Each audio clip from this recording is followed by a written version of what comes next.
Momentum. Real men, real talk. Real change.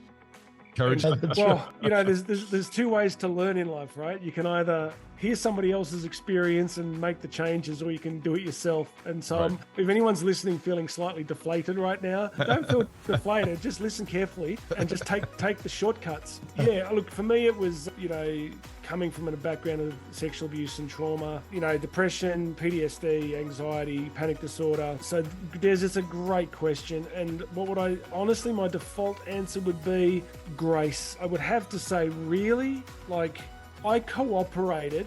So there's a great quote from St. Augustine in the 4th century where he said, "He who made you without your cooperation will not save you without your cooperation."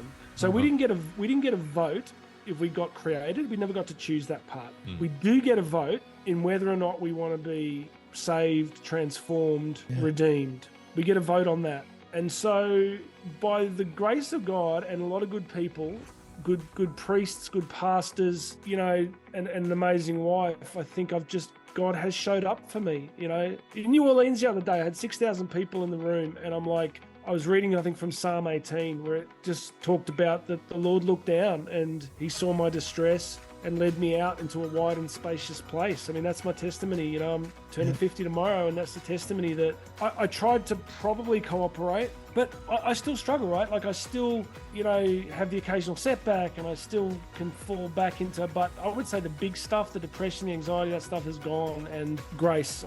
I'd love to give you a nice humanistic, psychological answer, but I think really that the God who is on the throne at the center of the cosmos has taken a personal interest in me and transformed my life over time. Brilliant. I love that answer, by the way. Jonathan, Yeah. can I bounce off the back of that, and maybe we'll finish with this, because I was going to ask before Des jumped in with that question, was a very similar question to go, how do you overcome those final words from your father when that's the final thing that you hear from him?